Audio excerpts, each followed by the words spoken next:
Arachnophobia. Imagine this. You're minding your own business when suddenly, out of the corner of your eye, you spot it. A spider, no bigger than a dime, but in your mind, it's Godzilla with 8 legs. That's arachnophobia for you, the fear of spiders, turning every web weaver into a monstrous creature from a B-movie. Symptoms include screaming, jumping on furniture, and an overwhelming urge to call in a SWAT team for a tiny arachnid. The cause? It could be evolutionary. Our ancestors knew that some of these critters were venomous. Or maybe it was that one time a spider dropped down from the ceiling right into your cereal bowl. As for treatment, therapists might suggest exposure therapy, where you gradually get closer to spiders until you realize they're more afraid of you than you are of them. Or, you could just stick to cities, where the biggest webs are made of Wi-Fi signal. Ophidiophobia, the fear of snakes. Whether they're slithering through the grass or starring in a nightmare about plane travel, these legless wonders can cause quite the stir. Symptoms include freezing in place, a sudden interest in pole vaulting to avoid ground contact, and an irrational need to check your boots every morning. What causes this slithery scare? It's partly instinctual. Snakes have been trouble since the Garden of Eden, and partly cultural. Have you seen how they're portrayed in movies? To overcome this fear, therapists might use cognitive behavioral therapy to change your thoughts about snakes, or they might just show you pictures until you can look at a garden hose without fainting. Acrophobia. Acrophobia, the fear of heights. It turns scenic overlooks into no-go zones and ladders into instruments of torture. Symptoms include dizziness, a sudden appreciation for bungalows, and the belief that the second step of a stepladder is high enough. And you say quietly, "Thank you very much." The cause? It's a natural fear of falling. After all, gravity is not always our friend. And maybe it's also that time you watched a documentary about mountain climbing and decided that solid ground was underrated. Treatment might involve virtual reality experiences where you're safely on the ground but tricking your brain into thinking you're sky high. Agoraphobia. If you've got agoraphobia, the fear of open or crowded spaces. Picture this. You're invited to a concert, and instead of dreaming about the music, you're having visions of a stampede. Symptoms include a sudden fondness for hermit life, GPS settings that avoid all routes with the word plaza, and a deep relationship with online shopping. The cause? It's a mix of anxiety about being unable to escape and the fear of no help being available. The treatment plan might include a therapist gently nudging you towards the great outdoors, one blade of grass at a time, until you're frolicking in the fields like Julie Andrews in The Sound of Music. Cynophobia. Next on the list is cynophobia, the fear of man's supposed best friend, dogs. Imagine going for a walk and seeing a chihuahua. Instead of awe, you're thinking it's a trap. Symptoms include crossing the street when you see a leash, mistaking every bark for a call to arms, and considering a pet rock as a viable companion. The cause often stems from a past negative encounter with a dog or simply the fear of being bitten. Treatment? It's all about positive reinforcement and learning that not all dogs are out to get you. Some just want to slobber you with love, whether you like it or not. Claustrophobia. Welcome to the world of claustrophobia, where elevators feel like they're shrinking and fitting rooms become panic rooms. If you've got claustrophobia, you view a hug as a potential trap and phone booths as medieval torture devices. Symptoms include a sudden interest in open floor plans and a deep-seated belief that less is more. The cause? It's often linked to a traumatic experience or just an innate dislike for tight spaces.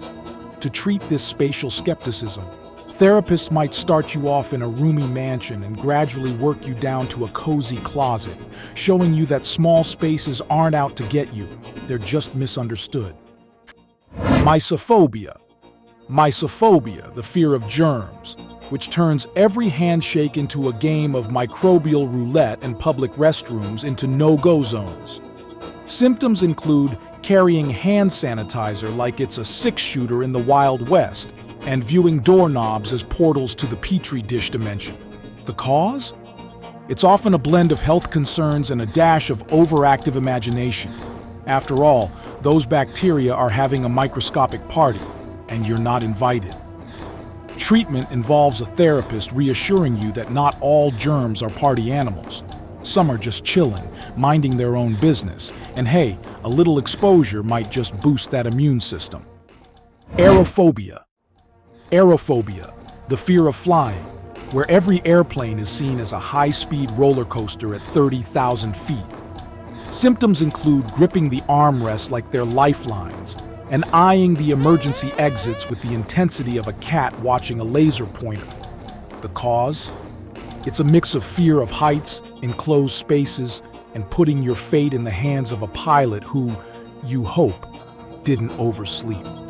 Treatment might include a therapist gently guiding you through the science of flight, showing you that turbulence is just the sky's way of saying, hello, and that pilots are really just sky chauffeurs with fancy hats. Trypanophobia. Trypanophobia, the fear of needles, which can turn a simple flu shot into a medieval ordeal. Symptoms include sweating bullets at the sight of a Band-Aid and considering a career as a human pincushion just to overcome the fear. The cause? It's often the anticipation of pain and a vivid imagination that turns a tiny needle into Excalibur. The cure? A therapist might start with showing you cartoon needles that look more like friendly porcupines than medical instruments, gradually working up to the real deal until you're ready to get that tattoo of a brave knight slaying the dragon of fear. Social phobia. Social phobia, also known as social anxiety disorder. It's like being the main character in a horror movie where the monster is small talk. Symptoms include sweating profusely when someone says, "Tell us about yourself," and mastering the art of becoming invisible in crowded rooms. The cause? It's a cocktail of fear of judgment, rejection, and accidentally spilling your drink on someone's white carpet. But remember, people are just like you, probably thinking about what they're going to have for dinner rather than judging your handshake technique. Nyctophobia. Nyctophobia, the fear of the dark, which turns every shadow into a potential ghost and every creaking floorboard into a zombie's groan. Symptoms include owning enough nightlights to guide a plane to landing and never, ever looking under the bed. The cause? It's the fear of the unknown, because who knows what's lurking in the dark? Spoiler, it's usually a pile of laundry. Treatment might include a therapist slowly dimming the lights while you realize that the only thing to fear is, well, fear itself. And maybe that pile of laundry. Hemophobia. Hemophobia, the fear of blood, which can make a paper cut look like a scene from Jaws. Symptoms include fainting at the sight of ketchup and wearing armor to cook dinner. The cause? It's often the association of blood with injury or the fear of the sight of it. Well, that blood is just your body's way of saying, hey, I'm alive, and that it's actually pretty amazing stuff, like the oil in your body's engine. Necrophobia. Necrophobia, the fear of death or dead things. It's like being in a zombie movie, except you're convinced the zombies are real and they're after your brain. Symptoms include avoiding cemeteries like they're hosting ghost conventions and having a will written up since you were 5. The cause? It's a mix of the unknown mysteries of death and too many late-night horror flicks. Treatment might involve a therapist showing you that skeletons are not just Halloween decorations, but a part of every living person. And hey, they're pretty good at keeping us all together. Thanatophobia, the fear of dying, which can make every sneeze feel like the Grim Reaper is sending you a text message. Symptoms include living in a bubble and having your doctor on speed dial. The cause? It's the ultimate fear of the unknown. What happens after we say our last goodbye? Trypophobia, the fear of closely packed holes. It's like looking at a sponge and seeing a horror movie poster. The cause? Some say it's an evolutionary response to venomous creatures, while others think it's just the brain's dislike for Swiss cheese gone too far. Nomophobia, the fear of being without your mobile phone. It's like being stranded on a desert island, except the island is anywhere your phone isn't. Symptoms include eye twitches when you can't check notifications and a sudden talent for calculating the exact percentage of battery drain per minute. Ablutophobia, the fear of bathing, washing, or cleaning. It's like seeing water and soap as kryptonite, and you're Superman. Symptoms include inventing new excuses for skipping showers and considering perfume a suitable alternative to water. Hydrophobia. And then there's hydrophobia, which is a bit of a misnomer. In its true form, it's a late-stage symptom of rabies causing throat spasms at the sight of water. But let's talk about aquaphobia, the irrational fear of water. Symptoms include treating puddles like lava and considering desert life as a viable option. Cause? Maybe a childhood incident or just a belief that water is plotting against you.